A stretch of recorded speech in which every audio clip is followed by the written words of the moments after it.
The reaction to With Love Meghan Season 2 was so bad, even I forgot to do a follow-up video on it yesterday. Who wants this stuff? Well, I mean, what a load of crap. What's it for? Is Meghan and Harry's Netflix deal worth the paper it's printed on? Taylor Swift stole her announcement thunder. And there she is again, cutting, not just cutting, slicing bread, slicing fruit, slicing vegetables. Basically, she spends most of this show slicing things. So here's the thing. On the surface, it looked like a glamorous win. The headline screamed renewal, extension, all is well in Montecito. The glossy press release painted it like a champagne-soaked celebration. But let's be real, behind those polished grins, insiders whisper it was anything but a victory lap. No confetti, no champagne. If you listen closely, what you actually hear is Netflix saying, "We're not convinced, not yet." There it is again, a swirling mass of very average-looking food, salads, crumbling cheese on them, pastries, flowers everywhere. Word on the street, Meghan and Harry's new Netflix deal isn't some golden ticket. Forget the hype about mega millions and endless freedom. Insiders claim it's more like a probation disguised as a partnership. Yes, technically, they still have that first look privilege. Netflix will hear their ideas before anyone else. But here's the catch. The fine print allegedly flipped the entire game. Gone are those jaw-dropping lump sums that had everyone gasping about $100 million. Now, the deal screams deliverables, milestones, proof that they can keep people glued from the opening scene all the way to the last credit roll. Proof that the Sussex Sparkle still sells. And trust me, Netflix isn't here for buzz anymore. They want receipts. If you came up with the picture of an annoying, insufferable white woman, it would be Meghan Markle, even though she's not white. Think of it like this. Meghan and Harry are still on the stage, but now they're performing with a spotlight and a stopwatch on them. Industry veterans whisper, a first-look deal can be magic when you've got a solid pipeline. But when your track record has more headlines than hours watched, that's when it becomes a cage. Every pitch dissected, every dollar tied to a performance metric, and the message, according to someone who knows these contracts inside out, it's not about potential anymore, it's about performance. The shocking part? Netflix never announced this shift out loud. Nope, no dramatic press statement saying terms changed. Instead, they distracted the public with talk of wholesome specials, heartwarming docuseries, feel-good humanitarian projects, maybe even some cozy lifestyle fluff. But behind the curtain, whispers say the Sussexes are now trapped in a prove-it era, and honey, that cage door is locked tight. It's also about that ego, isn't it? The narcissism. She needs a mug on the front pages of magazines. She needs to be receiving these fake awards and have people fawning over her. And Netflix isn't buying dreams anymore. They're demanding proof, and not just proof that a show can trend for a day. No, this is about cold, hard watch time, about whether viewers actually stick around, not just click. Word is, Meghan and Harry's entire deal might hinge on something as brutal as completion rates. Those soul-crushing analytics that show how many people made it to the last episode or even the last 10 minutes. Because here's the harsh truth. Streaming platforms don't care about your press buzz. They care if people finish what they start. If the Sussexes can't keep people watching, Netflix allegedly has the receipts ready to slam the vault door shut. Once upon a time, the idea of a Sussex documentary was enough to break the internet. Today, that's old news. Now it's, show us you can hold them or don't bother knocking.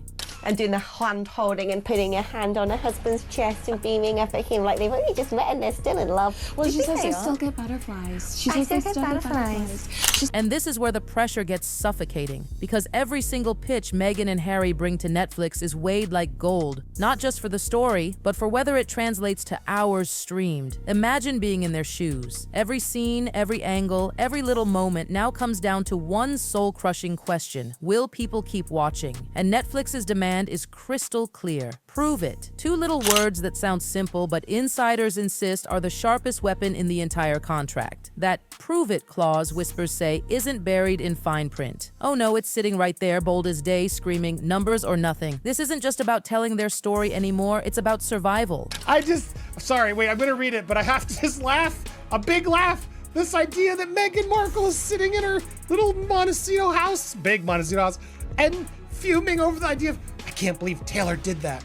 So what exactly does prove it mean? Insiders claim the Sussexes now have to hit brutal benchmarks. Watch time, completion rates, engagement scores, not just views, but real proof that people binge from start to finish and then click on the next Sussex project right after. In other words, don't just show up, dominate. And apparently the target's aggressive. One insider even said they're so high, they look deliberately designed to test whether Harry and Meghan can really deliver in today's cutthroat streaming wars. And let's be honest, this flips everything. Creative risks, now they're dangerous gambles. Every storyline is dissected not just for emotional punch, but for its binge-worthiness. Every moment has to scream, "Don't you dare look away." The woman humble.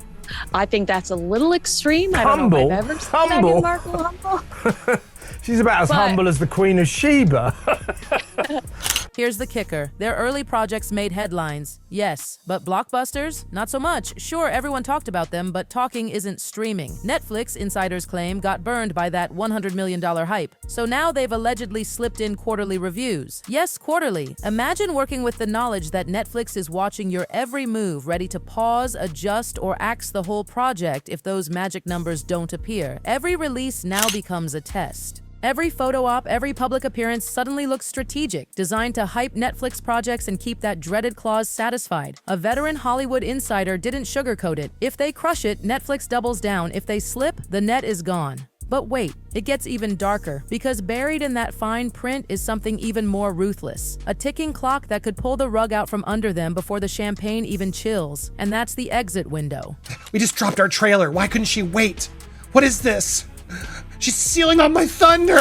Now here's where things get brutal. This so-called exit window, it sounds polite, like a friendly escape clause for both sides. But insiders whisper it's really a trap door, a sudden drop. If Meghan and Harry stumble early, not years in but months, Netflix can allegedly walk away. Think about that. They've built their brand on this big, shiny Netflix deal, and now the very same deal could vanish overnight if those first projects flop. Forget long-term security, and this is survival of the fittest streaming edition, and according to sources, Netflix gave themselves the right to slam that door shut fast. Freeze budgets, cancel projects, let the whole partnership dissolve quietly. It's like a hidden countdown clock ticking in the background, except Meghan and Harry don't know exactly when it hits zero. We spent so much time making sure we had so much more inventory.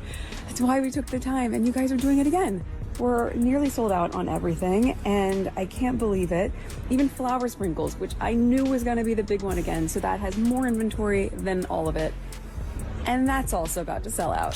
For a couple who lean so heavily on the prestige of Netflix, this is devastating. If that exit clause gets triggered, the optics alone could shred their narrative. Remember, their entire brand hinges on being in demand. What happens if Netflix pulls the plug? The headlines practically write themselves. Netflix dumps the Sussexes. And don't forget, this exit window works hand in hand with that vicious prove it clause, meaning the same numbers they need for budgets are also the numbers that could cut them loose. Double pressure, double jeopardy. Insiders claim this is why Harry and Meghan are suddenly so strategic, carefully staged appearances, calculated sound bites, projects chosen not for passion, but for survivability. Because every move now feeds into the contract. Every smile, every speech, every trailer, it's all part of the hustle to keep Netflix from slamming that exit door shut. We spent so much time making sure we had so much more inventory.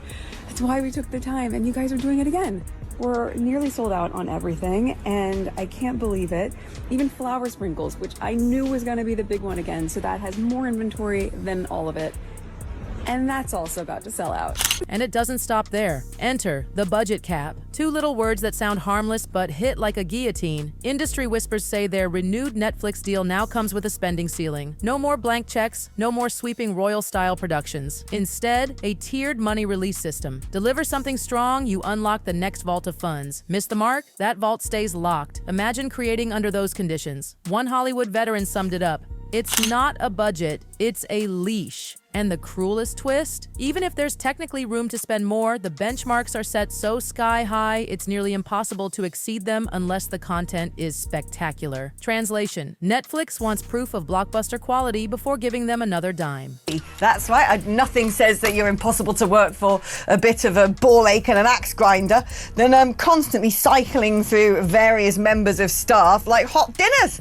For Meghan and Harry, this turns filmmaking into a cost-efficiency nightmare. Every scene has a calculator attached. Every decision is weighed. Do we film abroad or keep it cheap at home? Do we hire star power or cut corners? Can we afford one more shoot day? Gone are the sweeping cinematic montages of their early Netflix work. Instead, insiders claim their new projects feel tighter, smaller, even intimate. Not by choice, by necessity. But here's the irony. Budget caps kill spectacle. And spectacle is what drives those early streaming spikes. Without grandeur, the Sussexes have to rely on pure storytelling to hook viewers. And if the emotion doesn't land, the prove it clause and the exit window loom larger than ever. It's Netflix holding the reins, letting the Sussexes run just far enough before yanking them back. And then, perhaps the biggest dagger of all, creative control. In Hollywood, it's the holy grail. Every artist dreams of having their vision untouched, but insiders whisper Meghan and Harry's new reality is the opposite. Netflix now allegedly holds a far heavier hand in shaping every project, more oversight, more demands, more power to cut, rewrite, reshoot. The Sussexes may be in the room, but they're no longer steering the ship. Industry chatter says this is all part of the prove it era. When your funding depends on numbers, the streamer wants control over every single variable. That means testing scenes with sample audiences, trimming slow parts, even engineering viral moments. And whispers say Meghan hates it. She's built her persona on high-style, glossy storytelling. But Netflix wants stripped-down, authentic content. Cheaper, leaner, faster. Meanwhile, Harry supposedly leans into raw, unfiltered stories so he's more comfortable, but even he isn't immune. Because in the end, Final Cut doesn't belong to either of them. It belongs to Netflix. Behind closed doors, insiders are already sketching out two very different futures for the Sussexes' Netflix era. Scenario 1, the redemption arc. Meghan and Harry defy the skeptics. Their holiday special dazzles, their docu-series locks audiences in for hours, and their projects in development all hit the right notes. If that happens, Netflix loosens the leash. Budget caps soften, approvals speed up, and suddenly the Sussexes are back on top. A fresh extension beyond the current terms might even land on the table.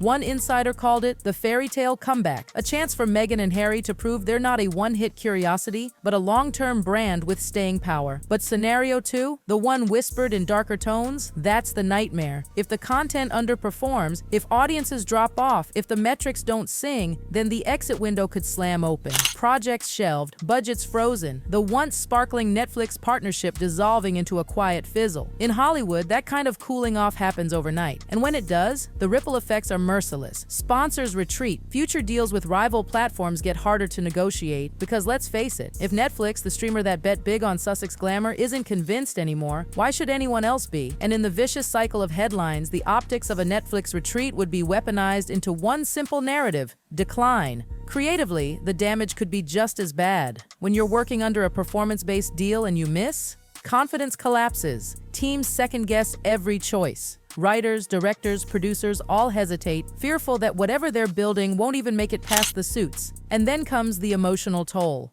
For Meghan and Harry, this isn't just a paycheck, it's their chance to control their story, to prove they can thrive outside the palace, to show the world they're more than just the titles they left behind. So the idea of losing that control, creatively, contractually, it cuts deep. Insiders whisper that the Sussex camp is laser-focused right now. Every project, every move is being executed with surgical precision. The strategy is simple: build momentum one project at a time, keep the spotlight on successes, distract from the whispers, never let the narrative slip. But everyone watching closely knows the brutal truth. The margin for error is razor thin, because in this business, you're only as good as your last release. And for Meghan and Harry, these next few months will decide whether their Netflix chapter becomes a long-running saga or a cautionary tale.